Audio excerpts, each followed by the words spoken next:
Ngayon ay update tayo sa Bagyong Uwan. At update natin yung ilog natin dito sa San Jose del Monte, Bulacan. Ayun guys, oh, lumaki na. Laki na ng ilog oh. Ayan. Kapag lumaki talaga to guys, di ko alam kung aabot dito sa ginawang riprap ng mga buhaya. Yan, may mga buhaya dito guys na gumawa ng riprap. O, tingnan mo. Yan, di pa tapos yan, no?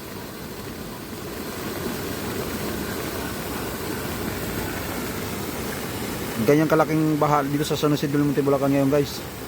Ngayon guys, pupuntahan natin yung yung nasirang riprap. Di ko alam kung anong tawag dito. Riprap ba to? Pupunta tayo na ngayon dito guys. Kung ano yung bakit nasira yung riprap natin dito. Ayan. Laki na ng ilog oh. Ayun mga kabahayan guys. Kabahayan, ano yan guys, San Jose del Monte. Ito yung San Jose del Monte, Bulacan guys. Yung kabila naman guys ay Bagong Silang.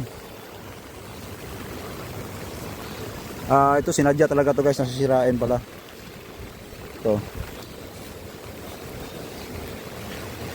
Ito sinadya pala to na sinira para kumuha na sa ilog ng ayun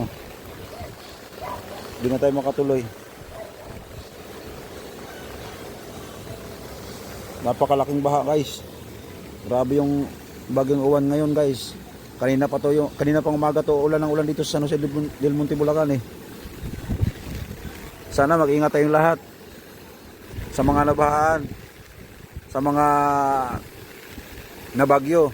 Pray lang tayo kay Lord na ingatan tayo. Amen. Hallelujah. Purihin ang Panginoon.